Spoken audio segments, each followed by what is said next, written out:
welcome back to the Muscle Engineer podcast. I am, as always, your host Sotak Andrei, and you're listening to episode 27, which will be the second part of my discussion with Adam Tzur about the ketogenic diet. And this episode is all about body composition and fat loss. So if you have been curious about whether the ketogenic diet is efficient or effective for fat loss, or whether it is more effective than a traditional higher carb diet, then this episode is for you. Now, before we get into it, I just want to plug a couple of things. First of all, if you're not following me on Instagram, once again, please do. I started doing Instagram TV videos, which are 10 minutes where I just sit and talk about a particular topic. So if you'd like to check those out, you can find them on my profile. If you'd like to suggest videos on topics you'd like me to cover, then let me know, send me a message, and I can try to do that. I also post a ton of informative or at least funny content. I share a ton of stories on my profiles. So if any of that sounds interesting to you, then please check that out. Also, if you enjoy these episodes, then please help spread the word. Tag a friend, send it to someone, leave a review on iTunes, on Podbean, or wherever you're listening to these. And if you like my communication style, if you like my personality, and you think we would be a good fit for coaching, then you can check out on my profile. I have a highlight with client results and testimonials and that kind of stuff. So let me know if you would be interested in coaching. I have spots available, and summer is coming up. So if you would like to get leaner, get bigger, get more muscular, get stronger, that kind of stuff, then get in contact and we can talk. So that would be my plug for this episode. Without further ado, let's go into episode 27 of the Muscle Engineer podcast with Adam Tzur. Adam Tzur, welcome back to the podcast. Thanks, man. It's great to have you on again, and I'm really looking forward to continuing our journey in the ketogenic universe. Yeah, I think last time was we discussed a lot of interesting topics, and I think hopefully our listeners learned a lot. I'm sure they did, and they will continue to do so with this episode.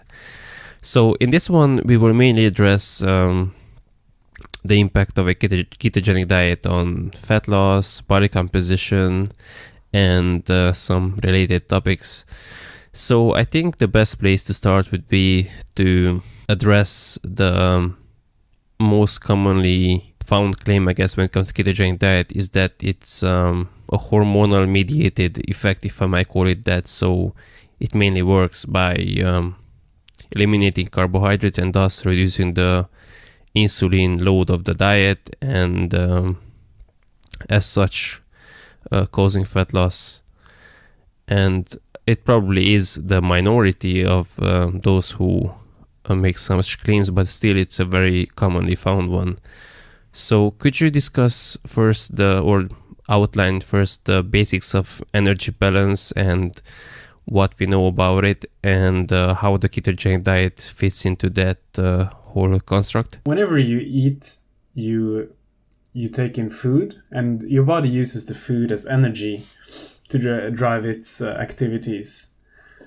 And whenever you use activities, you expend the energy. So you talk about energy in food and energy out. The energy you expend not only doing daily activities, but also exercise, and even like mental activities, and anything that happens within your body expends energy. Now, there's no diet that can circumvent this system, because it's very complicated and it drives your body. It drives, for all organisms, this applies. And you need to consume food, and you need to expend the energy that you use, that you get in. So the ketogenic diet is often said that you can, without kind of outside of the calories in, calories out system, you can Yeah, the diet has like a metabolic advantage, meaning that you can lose more fat even if you consume, for example, the same amount of calories. Now, this has some issues because it isn't really supported in any literature, or well, except for 1 or 2 Volek studies where the participants ate more calories and still lost more fat than the control group. But these studies have a lot of issues, and I wouldn't take them very seriously, having analyzed them. Most, like 90% of the 90% of the studies on keto, comparing it to a controlled diet, there is no difference in fat burning as long as, they eat the same amount of calories. So yeah, again, if you consume calories in, that's the same, and you expend about the same amount of energy, then you're gonna burn the same amount of fat. Now, so the question is like, what are you going to burn when you go on a weight loss diet? Because people say that, losing weight is a good thing, right? You expend more energy than you're consuming, which means that you will lose weight. Now, you can lose that weight as fat, or you can lose it as muscle mass, for example, or lean mass. You can lose water and glycogen. So the thing is with the ketogenic diet is that you lose a lot of weight, and it might seem like you're kind of, breaching the laws of physics because you're losing more weight than you would expect with your calorie deficit. So calorie deficit is basically when you're eating less calories than you are burning, so you lose weight. You can also actually calculate how much weight people will lose when they eat a certain amount of calories. But with keto, you lose a lot of weight really quickly, so you think, holy shit, this diet has some sort of metabolic advantage, for example. But actually, the reason you're losing weight so quickly is because you're dropping a lot of water weight, and you're losing glycogen in the liver and in the muscles. So glycogen is basically the carbohydrate that is stored in your body. And your body uses this stored carbohydrate called glycogen. It uses it for energy. Specifically, your body runs on ATP.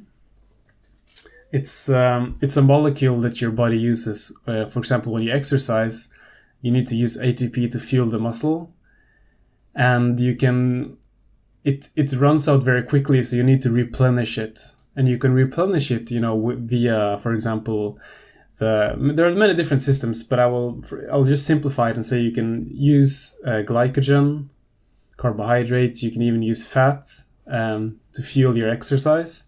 So the thing is, the body has like a natural hierarchy of these kind of ATP synthesis sources.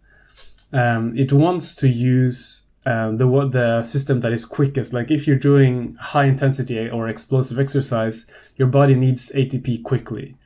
So it will favor glycolysis, or basically using the glycogen that's closest in your muscles to fuel the activity.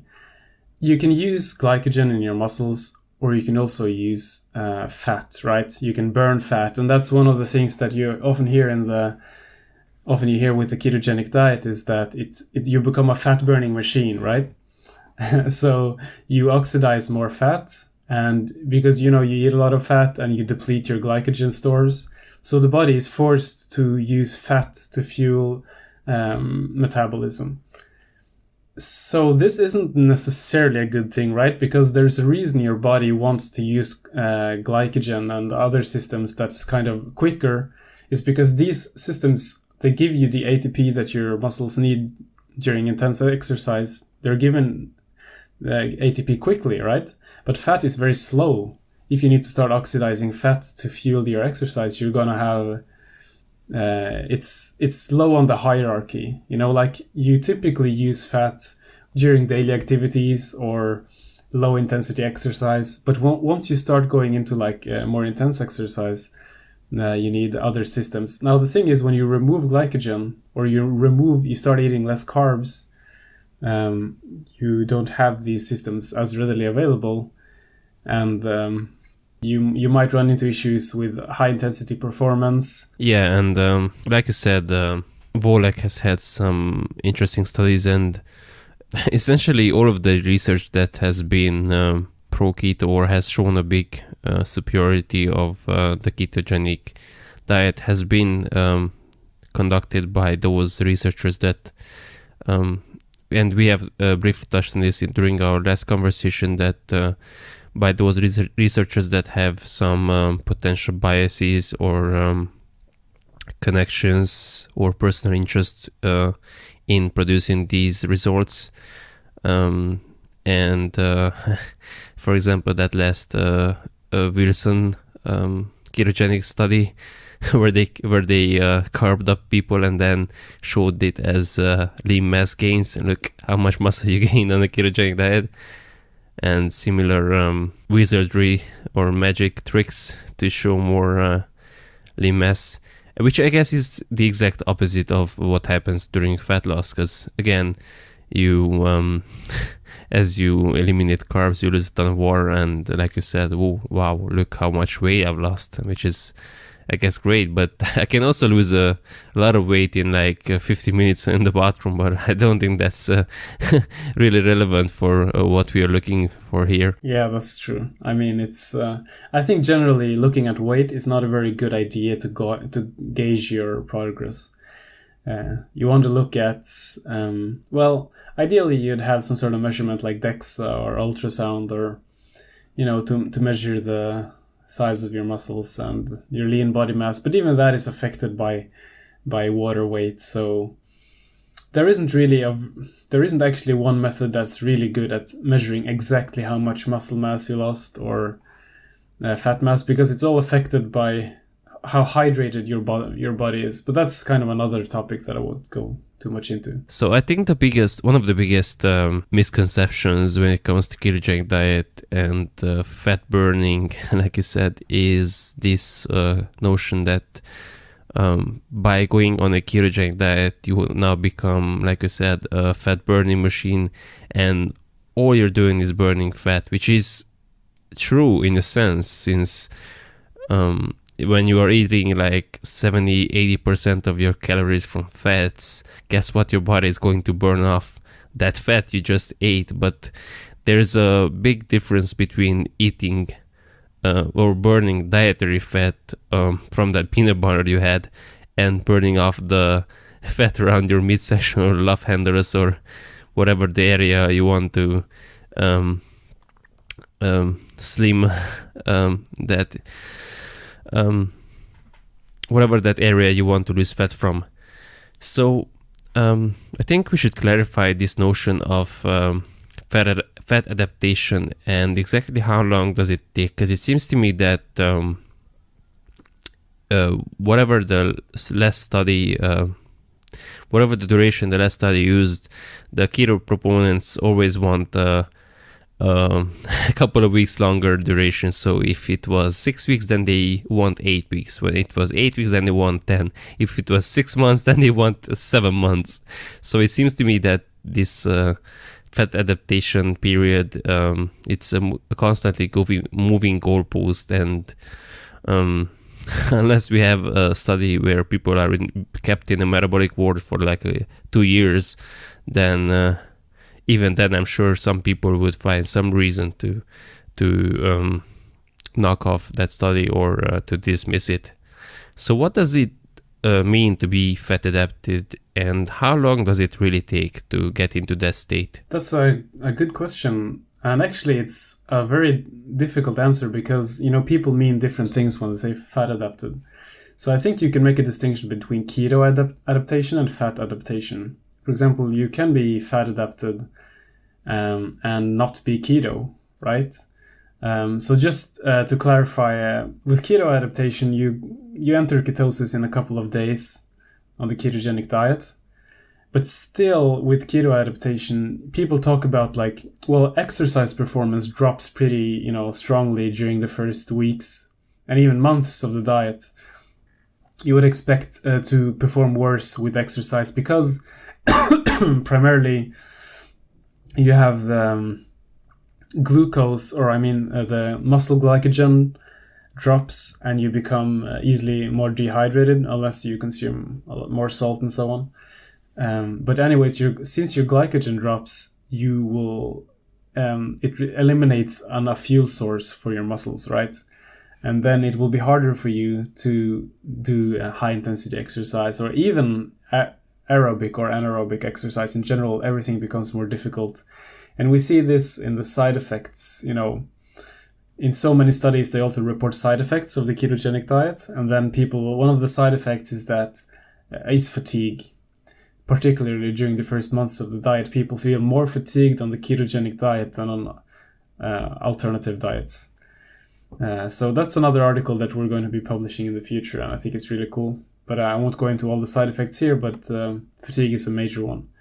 So keto adaptation, it's kind of hard to define exactly what it means. If you're talking about ketosis, it's a couple of days.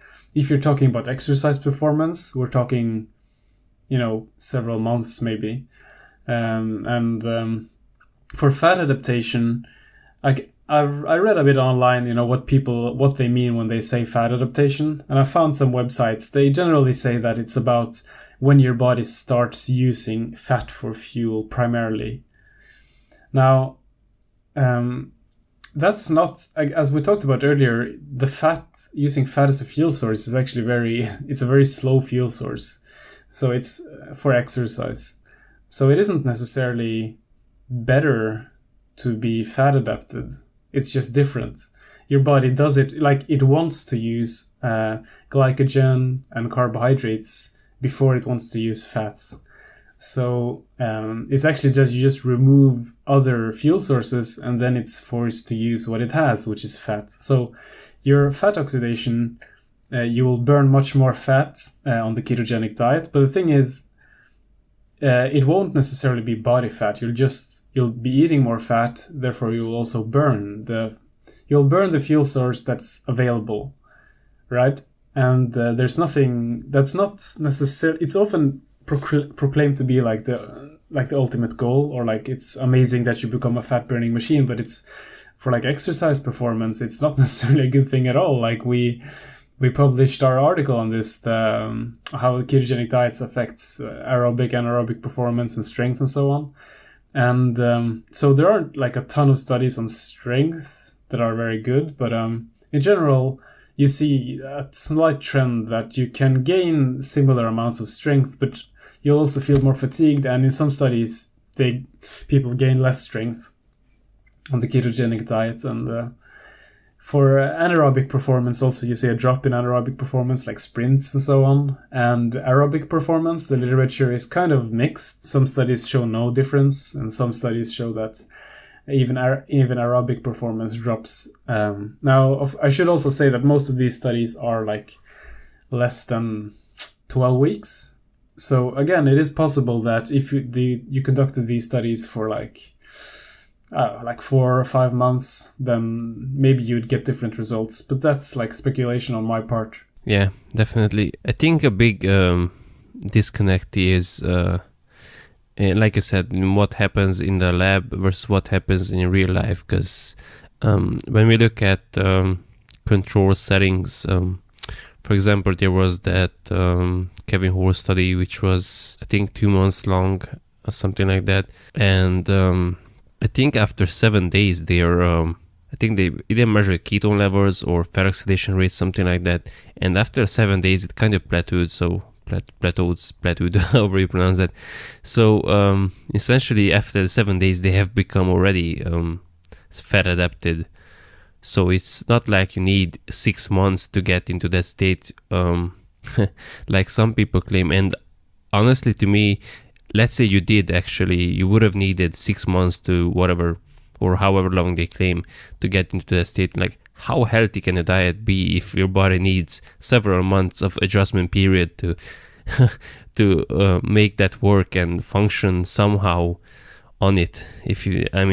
I would imagine that wouldn't be something that you would want. That would be like putting some sort of fuel in your car, and instead of being able to run the engine there and then, you would need like leave the car in the garage for like a week. so the engines gets used to that fuel. It just that doesn't make really much sense to me. Yeah, I mean, I guess we can question people's motivations for it. There are certainly some benefits, like we talked about, at least I published the article on it, the hunger reduction, for example.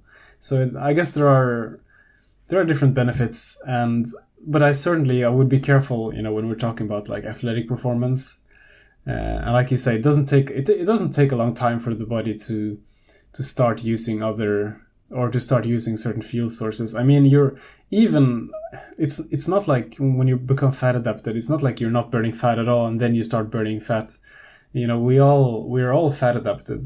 So I guess the term is kind of also a little bit annoying to me, because it implies that the body somehow is not fat adapted before, or I don't know what that means. Like we're all using fats.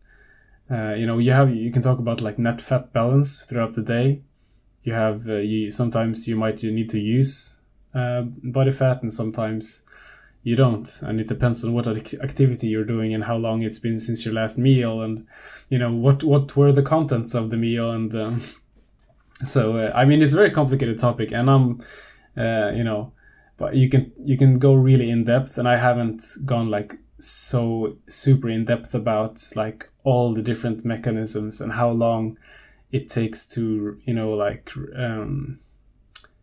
recover like exercise capacity. But it's like certainly possible that it can happen, that it can be a while, because some studies suggest that glycogen, even though it drops in the beginning of the diet, that's the main reason for the performance loss, then over like several months, it will slowly build up again, the glycogen stores, and then you can start utilizing that during exercise. So, it's possible. That's one mechanism, for the fat adaptation. I wouldn't even call that fat adaptation. I would rather call that like keto adaptation or something like that. Very interesting. And to me, again, that seems like another reason to keep carbs in, because imagine all you're trying to do is essentially get rid of the glycogen and the glucose and all that, and so you can burn all fat, which we can address later if that's a good idea at all. But after a couple of months, like you said, your body then somehow coins enough or pulls from different sources enough glucose so it can create some sort of glycogen reserves again. Like why on earth not just keep that in the first place there, instead of or instead of forcing your body to resort to these rather extreme measures? Because I would imagine that would come from protein and somehow converting protein into glucose. Although I've seen some research that supposedly you can convert fatty acids too into glycogen. I mean, there's a pathway, so it can theoretically happen. Yeah, there are many pathways that are available, and they're not often used. They're like, some of them are like only used in kind of emergency scenarios, and protein is one of those. You can even burn protein for fuel during exercise, but it's rare, and it's only when you don't have any other options. And I don't know if that would be a good idea at all, because each macronutrient has its role, and protein has other roles instead of being a fuel source. But you said previously that you're not sure how or what the goal is, or from what I've seen, the most common goal or definition of fat adapted is burning body fat solely, or at least mostly. And I'm not sure if that would be, like you said, it's not really a good idea, because you lose performance potentially, and you also become very metabolically inflexible, which I find it funny, because some people mention, on a ketogenic diet you become this great you have this great metabolic flexibility, which you don't by definition, because if you say you have become fat adapted, then by definition you are not metabolically flexible, because then you're relying only on fat to fuel your activities overall. And I don't know if that's a good idea for health long term, but for fat loss, what does the research say at this point? Even if you become fat adapted, does that have a preferential impact on fat loss when equating for overall calorie and protein intake? Not really. There's, as low as we talked about earlier, the energy balance is that's the thing that can predict how much weight you're going to lose or fat you're going to lose. If you're doing strength training and you're eating a high protein diet, then you will burn primarily fat when you are eating in a caloric deficit, when you're trying to lose weight, when you're on a weight loss diet. And there's again, with the, some strange exceptions, most of the literature suggests that the ketogenic diet is as effective as other diets for burning body fat over the long term, even though you are fat adapted. And this is actually pretty clear, like in the literature, as we can, for our listeners, you can check out the part 1 of our ketogenic diet series, where we'll look at like all the fat loss studies for keto versus alternative diets. And in the studies where keto burns more fat, it's typically because the ketogenic diet are either consuming less calories or more protein. And protein is, a very satiating macronutrient, and it has effects on energy expenditure and stuff like that. So, if you don't match protein between the diets, then, the diet with more protein is more likely to adhere better and, expend more energy and lose more fat and gain more muscle mass. So, yeah, but in general, I think that, the ketogenic diet is certainly it's a good alternative. It's not bad at all. We can get into that later if you want to, but yeah, that's the gist of it, is that it's effective for fat loss, but by no means more effective than other diets. Mm-hmm. Okay. And I would probably like the listeners to direct towards the recent meta-analysis that Kevin Hall has published. In that particular meta-analysis, essentially they looked at all of the metabolic ward studies, so essentially all the studies where the subjects have been living in controlled conditions, and I think it was 32 studies overall, and all of them were calorie and protein equated, and there was no difference between a high carb or a high fat macronutrient distribution. So that's certainly the most rigorous setup you can imagine if you wanted to compare the physiological effects. So I guess debating it at this point is kind of futile, but some people could and justifiably respond with the criticism that, well, that's nice and in theory it probably works, but in practice, when people are in a free living condition, the ketogenic diet might still be superior because it has a more pronounced effect on appetite suppression, and via that mechanism, even though theoretically you could lose the same amount of body fat if you had the same amount of calories, in practice it might be just easier to control your calories by following a ketogenic diet, and as such you would achieve better results long term. In your I don't want to call research, because people use this term, I did my research, and what they mean is they did some digging. So in your investigation of the literature, what did you find? Is that the case that ketogenic diets have a more pronounced appetite suppression effect, and could they lead to a better adherence rate in real life scenario? And if so, is that due to elevated ketone levels or some other factor? That's very interesting, and that's actually what we're doing. Our next, we're writing 7-part series on the ketogenic diet. On part 4, the part which is coming up, is about adherence to the diet. But first, to answer the metabolic ward and free living thing. So in a metabolic ward, people are placed, for example, in a hospital. They're placed in like a building, with where everything they do is controlled. Their energy expenditure, how much they eat, and in many cases they're not allowed to do much. They're just chilling around, sitting around and watching television, eating, maybe doing exercise if that's part of the study.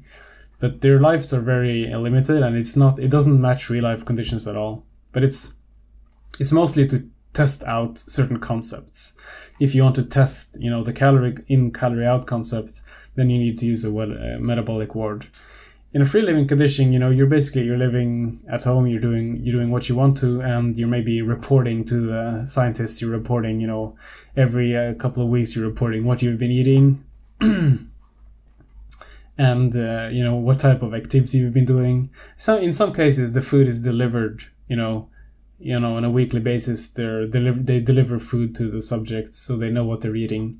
But even then, it's not like a perfect control, because the subjects could still be eating food outside of what they're supposed to be eating. So you don't know for sure. But it's better for something called ecological validity. Ecological validity means that it's when a study is testing something that's very related to real life, how people act in real life. So when people are living freely, it's like real life. And that's actually a very good thing, because then you can see what the strengths and weaknesses are of the diet. So in the ketogenic diet, one of the strengths of when you're in a free living condition is that you eat more protein naturally. And so people naturally eat less calories overall, and they naturally eat less protein and more protein. So also in our hunger review, we found that people feel less hungry on the ketogenic diet. So this is actually something that occurs naturally. People are not forced to eat less; they just naturally do it when they're put on a ketogenic diet. And this is actually a very strong benefit of the diet. Now, so the question is, how will this, will people feel? Will they adhere better to the diet in the long term because of this? And that's what we're working on right now. We're analyzing, we're extracting data from over 200 keto studies to see how people adhere to the diet over the long term compared to other diets. And what I can say now is just that in general, all types of diets, people adhere poorly to all types of diets. Even low fat, high fat, whatever it is, over 3 to 5 years, most people regain the weight that they lost. So that's actually a big challenge, is getting people to adhere to a diet, not just for 1 year or 2 years, but like for the rest of their lives, or like for 10 years, 20 years, stuff like that. We will revisit that question when you've done your digging and walkthrough on the literature, and we'll see what you conclude from that work. An article that you already published was the impact of the ketogenic diet on exercise performance and body composition and muscle retention and all that. So I assume that I won't have too many marathon runner listeners. So when it comes to actual lifting performance and engaging in resistance training with moderate to high volume, so doing plenty of challenging sets in 8 to 15 rep range, something like that. So when it comes to that kind of performance, how does the ketogenic diet compare to a more traditional higher carb, moderate or even low-fat diet, and how does that impact muscle retention during the fat loss diet long term? So with a ketogenic diet, you're eliminating carbohydrates, and carbohydrates is the main fuel source for strength training. When you do that, everything will become more difficult, and we see that in many studies that people feel a side effect of the ketogenic diet. I feel fatigue and muscular weakness during the first months of the diet, and we also see that even though they can increase their 1 rep max to the same extent as other diets in some studies, there are also many studies where they have problems increasing their strength to the same extent as the control group. So it makes sense that the ketogenic diet is not very, it's not a good choice for high volume resistance training. So for muscle retention, we see that since muscle is water and glycogen to a large extent, you lose a lot of muscle. You lose a lot of glycogen and water on the ketogenic diet because it's low carb, so it flushes out these things. And this actually affects how large your muscle looks, because when you deplete your muscle of glycogen and some water, it looks smaller because there's less volume in the muscle. This also affects muscle measurements or muscle estimations, like DEXA scans. They will see that your lean body mass drops on the ketogenic diet.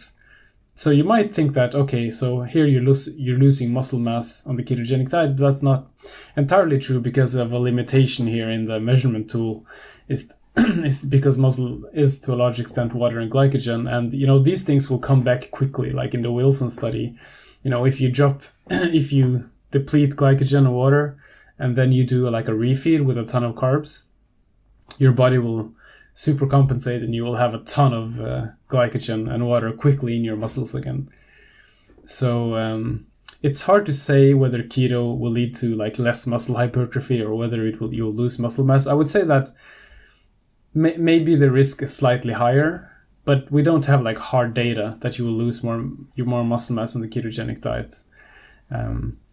It's an okay choice for strength training. I mean, it's not like, maybe sprinting or, intense cycling, it would be worse for that.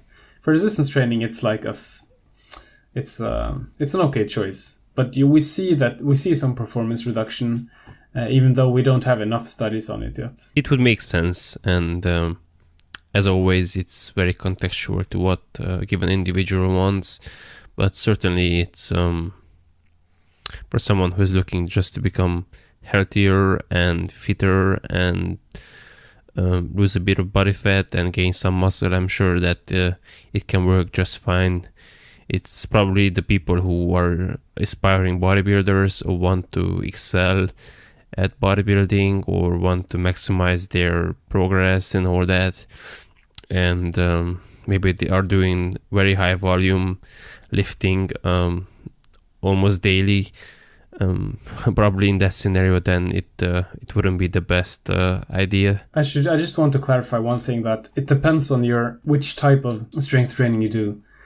So I don't want to get like too much into the different energy systems of the body, but if you're doing like very high power, very short exercise, like if your sets on strength training are like less than 10 seconds, maybe it matters less.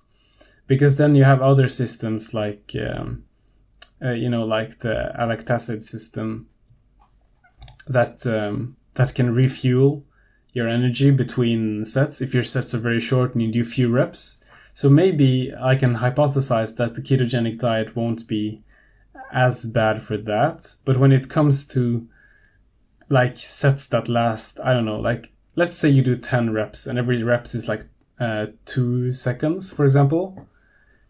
Then it might become a little bit worse. And especially if you're doing short rests or you're doing supersets or you're doing like continuous strength training, then I think you would see, or I can hypothesize that maybe the performance decrease will be worse than if it's just very short. But I mean, even that there's some contradictory evidence, because you have, with CrossFit exercise, there are several CrossFit studies on the ketogenic diet, and in some of the studies, their time, their what's it called, the round time, or in CrossFit you have like a round time, or you have like a time to finish. There was actually improved pretty dramatically on the ketogenic diet. We don't know if it's because of the weight loss. Anyways, I just want to say that the literature is kind of mixed, and there's no certainty that strength will drop, and in CrossFit we see actually pretty good results. Interesting. I mean, it would make sense that for something like powerlifting, where you're doing 3 reps then resting for 5 minutes, it wouldn't be a big difference. But for bodybuilding work, and I think at least 10 control reps would last longer than 20 seconds. That's probably more like 30 to 40 seconds, something like that. And if you were to do repeated bouts with maybe 2-minute rests, then yeah, it could it could impact performance and subsequently muscle retention. But again, the magnitude, it's not that big of a difference for most. I mean, I don't think it would be something that most people would notice. Oh my god, I would have been so much bigger if only I had kept carbs in during this fat loss. I think it's the extremes where this thing really shines. And yeah, in the extremes, yeah, for bodybuilders, I think it would not make a lot of sense to go keto. So I think, like we talked about, yeah, one reason is because your muscles they look smaller because you drop glycogen in water. So that's, bodybuilders want big muscles. And like you said, your workouts, depending on how you do your workouts and how many reps you do and the rest between sets, the ketogenic diet might impair that performance. So if you're doing like a bodybuilder style workout, I can at least hypothesize that it will be worse, even though there aren't really studies on bodybuilders, and most of the studies are typically on untrained people. And the exercise, the strength training program isn't super challenging. Like they might do some sets and some exercises, but we don't have a ton of data on trained individuals on real programs, so it's hard to say there. Yeah, probably because bodybuilders they wouldn't give up 12 weeks of their training to just do some random bullshit and give up on their favorite diet, try out something that may or may not work. Yeah, exactly. So from what we gathered here, the ketogenic diet is mostly as good as a regular diet, but the data just doesn't seem to support the notion that it's exponentially better, or at least somewhat better. From what I gathered here, it's at best an equivalent choice, and the use should be evaluated on a case-by-case basis. I guess that's the best suggestion when it comes to any diet, really. So if someone is listening and they are not sure if the ketogenic diet would be a good suit for them, what are the scenarios where you would recommend the ketogenic diet, excluding, of course, medical or clinical cases? So we're talking here about regular healthy people looking to improve their health and body composition. Like we already said, for athletic performance, I don't think the diet, one should be very careful with the diets if they're trying to maximize their athletic performance. But there are certainly scenarios where it could be helpful.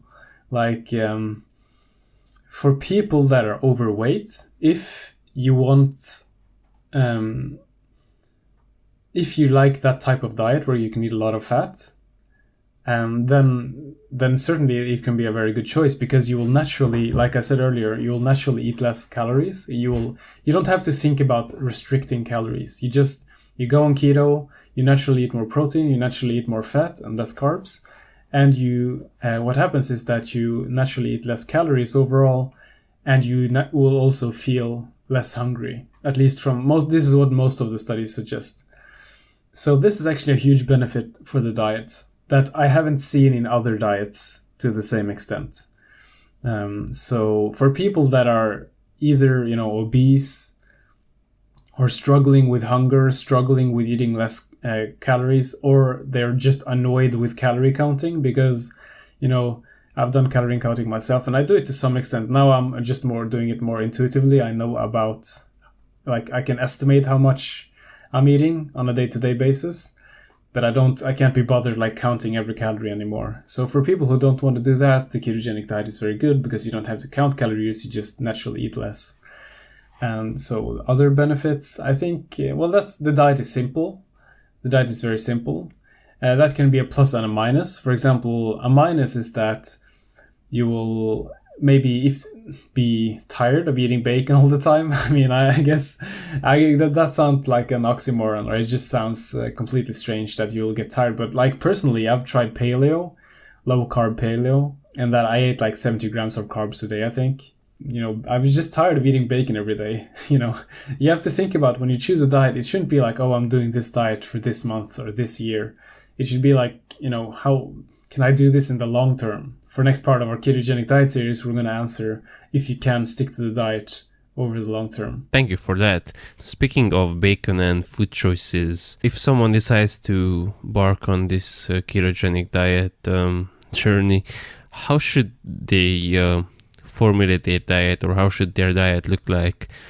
maybe macronutrient ratio wise first, and then from a food choice point of view, what would the most recommended food choices be? There isn't really one ideal ratio or something like that for the ketogenic diet. So it's still a good question though, because it's something important to keep for people who want to track macros.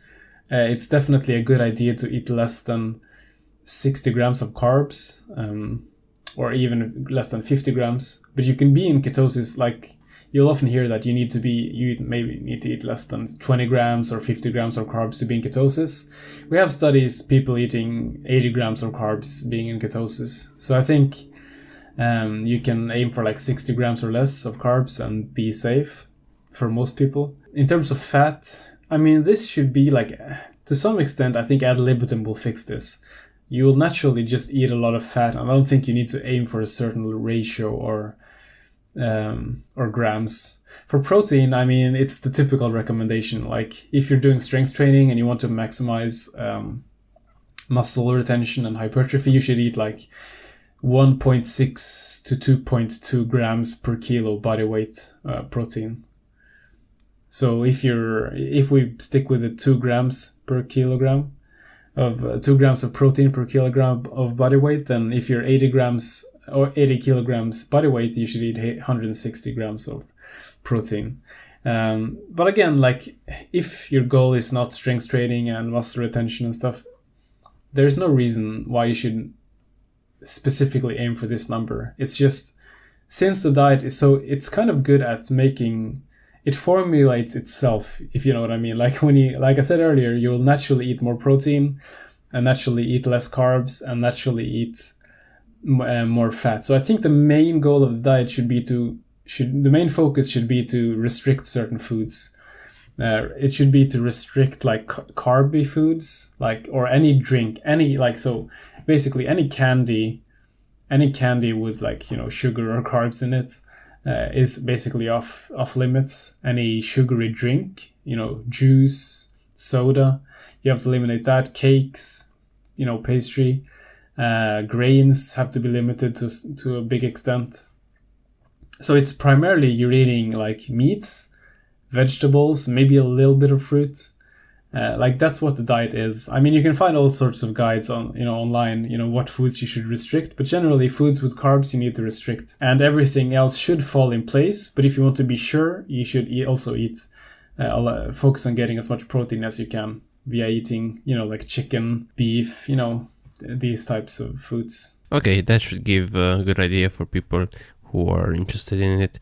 So speaking of beef and chicken and all that, I wanted to find out your thoughts on the carnivore diet popularity rise in the recent months due to, I guess, mostly to Sean Baker and his appearances on numerous popular podcasts. And I have done a recent podcast with Børge Fagerli on this topic, but I'm curious, if you, since you are also Scandinavian like him, if you have experimented with this in the past, and maybe if you would be interested in trying out something like that. In your opinion, how would this compare to something like a traditional ketogenic diet? Because Børge, for example, said that he has tried ketogenic diets in the past, and I assume what he meant by that was that he ate various foods and probably had veggies and all that, and he said he felt miserable. But when he switched to carnivore diets, essentially only eating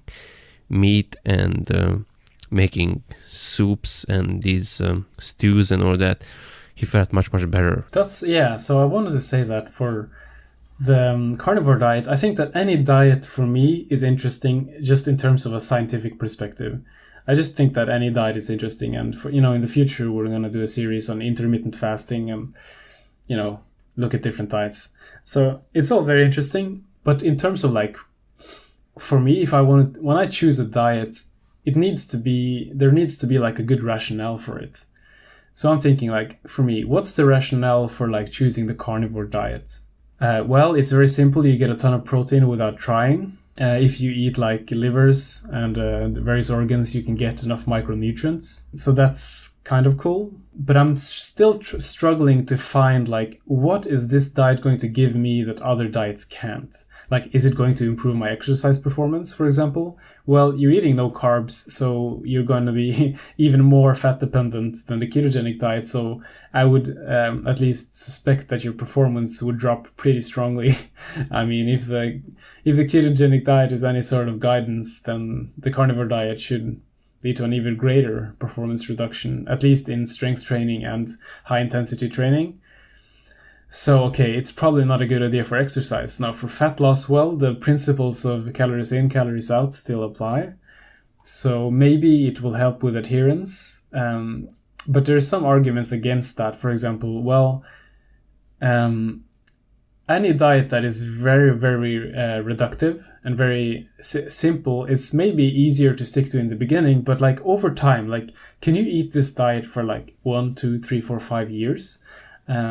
Just eat meat? Like, think about all the holidays, all the birthdays. Every time you go out with your friends, it's like, hey, you want to grab an ice cream? No, sorry, I can only eat meat.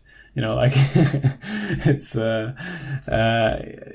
it sounds to me a little bit absurd. Like, maybe for some people, you know, it might be amazing and it might be the diet that fixes everything for them. However, I would be very careful about micronutrient deficiencies. And also, you know, you have something called phytonutrients or phytochemicals. It's different nutrients that are in plants primarily, right? So it's hard to get that just from meat. And you're not getting those. And I'm not talking about like minerals and vitamins. I'm talking about phytonutrients. It's not the same thing. And it's something that you don't necessarily have an RDA for, like a recommended daily intake, but it's still important to get things like flavonoids and carotenoids and all these different phytonutrients that are in plants. So that's a negative of the diet, that I would be afraid of getting like micronutrient deficiencies if you're not very careful. And also I would be worried about like how it would work in the long term. But I think Berg has said that it might be something, even if you're not on it permanently, it might be something you want to try just for like a cyclical, like you might try it for like a couple of months, if I'm not mistaken, and then you switch back to another diet again. So, I mean, I don't know, like I always follow the scientific evidence on this. Like, I'm not too interested in anecdotal experiences, because for any diet you can find anecdotes of people saying that the diet changed their life and that it's amazing. That's not too interesting for me. I'm interested in the research. And as far as I know, there isn't a ton of research on eating only meats and the carnivore diet. Not that I know of, at least. So, I don't know, maybe it has some benefits that I don't know of, but I can't think of any, other diets are so good, like a high carb, high protein diet is so good for exercise performance. And if you restrict calories, you can lose fat on it. I just can't see the appeal of the carnivore diet. Interesting perspective. I actually have a bit of a different one on it, but to answer what your worries were, Berger said that he looked up the macronutrients he would get from this diet, and he said that pretty much everything was covered by eating meat, and especially if you eat organ meats, like you said yourself. And of course the phytonutrients, that's definitely, you won't get those plant-based compounds from meat, and I guess that is a legit concern. This is definitely not something, or at least not for everyone, not for most people who try it. I don't think they try it with the purpose of adhering to it years and years, or even though there are, Birgit said that there are some groups with people who, with ten thousands of people who are doing this long term, and I guess good for them.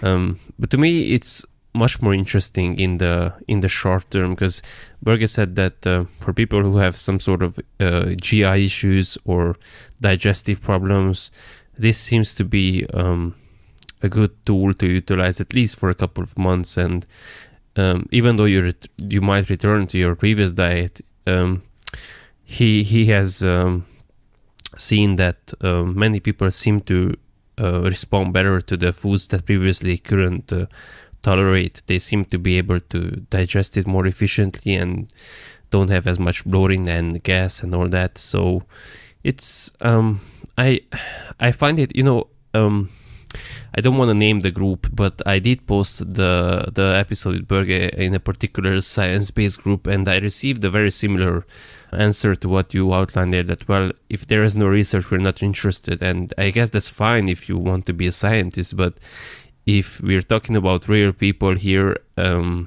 I myself, I am working with real people and coaches who are perhaps listening, then it doesn't really matter if there is research or not. If someone feels good on whatever diet, that is irrelevant if it's the carnivore diet or not, then if it works, it works. And for someone who is not a scientist, it doesn't really matter why. All it matters is that you're feeling good and you're energized and all that. So I won't try it personally, or at least I won't do it long term. Might try it for a couple of months just out of curiosity. But simply from a tool in the toolbox perspective, I wouldn't dismiss it completely. And I honestly don't like the whole, well, if you can't stick to it long term, then you shouldn't even bother with it. I don't think that a diet has to be sustainable, or I don't think that a diet only has merit if it can be sustained long term. That's like saying that a training plan only has merit if you are going to do it for 10 years. I mean, why not? You can do this for a couple of months and then go back to normal, or go back to different one. And I think the same can be applied to the ketogenic diet, just to come back to our main topic here. It might be that yes, in the long term you might not benefit from reducing your carbs to zero, or just eating these particular foods, but in the short term, especially if someone is very overweight or has had some blood glucose control issues, or has had, I don't know, craving issues or any of that stuff, it might be that doing a couple of months of this particular diet might help them, even though long term they can't see themselves sticking to it. Again, it's just a tool in the toolbox, and it's tough to recommend something when you're talking to a general audience, since that's very different than working with someone in a one-to-one relationship and offering them guidance and perhaps suggestions on how to transition into this. I think that's where the big issue is, or the big disconnect is. People don't have tools, or don't have the framework or the concepts to effectively transition into this extreme into a more balanced one. And I think that's one of the biggest issues why fat loss diets, like you said, fail most of the time, is people don't think what they are going to do after this fat loss diet is done. Because obviously you can't just keep eating in a deficit long term, because otherwise you will starve yourself to that, and your body won't let you do that anyway. I mean, I think you brought up a lot of interesting points on that. I can't remember all of them as I'm talking right now, but I think you covered that. You mentioned that a diet doesn't have to be applicable only for the long term, and I can kind of agree with that you can kind of maybe use a diet as kind of like a transitionary thing, like you do, for example, carnivore for 3 months and then you transition to something else. I would say that might be a viable strategy. For example, I know of studies where they've started with keto and then they've eventually, for example, this is typical Atkins. You start with keto, low carb, and then you gradually increase carbs over time until you find a point which is sustainable for you. So this might be something like the carnivore diet or keto, where you start very kind of extreme, and then maybe you find something that's kind of like not quite your old diet, but it's kind of like in middle of the road. So certainly it can be helpful in that regard. Because I think that, extreme diets, they might be different or difficult to maintain in the long term, but they can be like a helpful stepping block until leading you until a diet that is sustainable. Because I think for the long term, something needs to change. Like if you're overweight and you want to be less, normal weight, then you need to find something that you can change in the long term. Because if you just go back to your old diet again, then you'll eventually regain your old weight and you kind of lose your progress. I also wanted to add kind of like a medical disclaimer that if you're on diabetes medication or anything that affects blood glucose and stuff like that, then you need to be careful with the ketogenic diet or the carnivore diet. Any strong reduction in carbs can actually be harmful to you. And in several studies, they had to, with the follow-up of a doctor, they had to reduce or eliminate diabetes medication like metformin, because they didn't need it anymore after a couple of weeks or months on the ketogenic diet, which is actually a cool benefit. But this isn't like a recommendation, it's more like a warning that when you go on these diets, you need medical follow-up, at least if you're on a medication. Thanks again, Adam, for giving up your time to do this. It was a pleasure, and I'm really looking forward to continuing our conversation. Sure thing, man. Thanks for having me. Alright, so that was episode 27 of the Muscle Engineer podcast with Adam Tzur. I hope you enjoyed it. I hope you find it valuable and you were able to take something away from it. Now, as usual, I will end the episode with my own top 3 takeaways, because I honestly don't like to have episodes that are just theoretical and they provide nothing useful and of value. So that's why I try to summarize these episodes in these couple brief take-home points. So if nothing else, you can at least take these insights or key ideas and at least try to implement those, or give you something to think about, and down the line extract something valuable out of them. So my first takeaway is around the importance of energy balance and the fact that it is king and it is absolutely just a fact of physics, no matter how much Gary Taubes wants to argue about it. And if you don't get the reference, then no worries. If you do, then you can check out my Instagram profile. I did a 10-minute Instagram TV video about what I thought about the debate between him and Stefan Guini. But anyway, so energy balance is king. Calories are the absolute most important variable and the regulator of body fatness. And doesn't matter if you are in ketosis or not. It doesn't matter if you eat high carb or low carb or high fat or low fat. There isn't any diet that can allow you to eat infinite amounts of calories. And there isn't any macronutrient setup that will allow you to get away with not being in a calorie deficit while losing fat. So make sure you listen to this over and over if you are still on the fence, because unfortunately it's the truth. And as much as I would like it to not be that way, it would be really cool to find a diet and you can just eat infinite amounts of food. There isn't. So the second takeaway is to make sure that you have a very good reason why you want to do a ketogenic diet. Things like, oh, I thought it would be cool to try it just because it sounds cool, or a girlfriend told me about it, or I heard about it at the gym, or I read about it somewhere. Those are not good reasons. Like we discussed, there is a certain transitional period which it's going to suck. You have to give up a ton of foods. Your diet will not be, or it can be, pretty boring and repetitive. You will likely have to sacrifice some social events or be put into less than ideal social circumstances, which again are fine and can be justified if you have a very good reason to do so. But if you don't, I would just, give it some thought, because if you just want to lose some fat, there are other ways to do it, and doesn't necessarily have to be the ketogenic diet, although it can be. And the third and final point is about the short-term utility versus long-term utility of something, not just diets, but in general of tools. So, like I discussed with Adam, I don't agree that if something isn't sustainable for years, then you shouldn't bother with it at all. I think there are lots of things that have short-term utility while not being very good long-term solutions. I mean, for example, in training, if you do a 6 or 8 week specialization phase with the goal of maxing out your strength for a powerlifting competition, is that a good long-term solution? Of course it's not. Is it a good short-term solution with a particular goal in mind? Absolutely. And the same goes for a diet as well. So ketogenic diet can be used in the short term.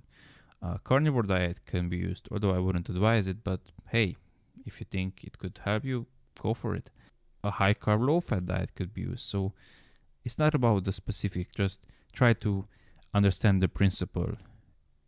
Just because something isn't valuable long term, short term it can still be used to your benefit.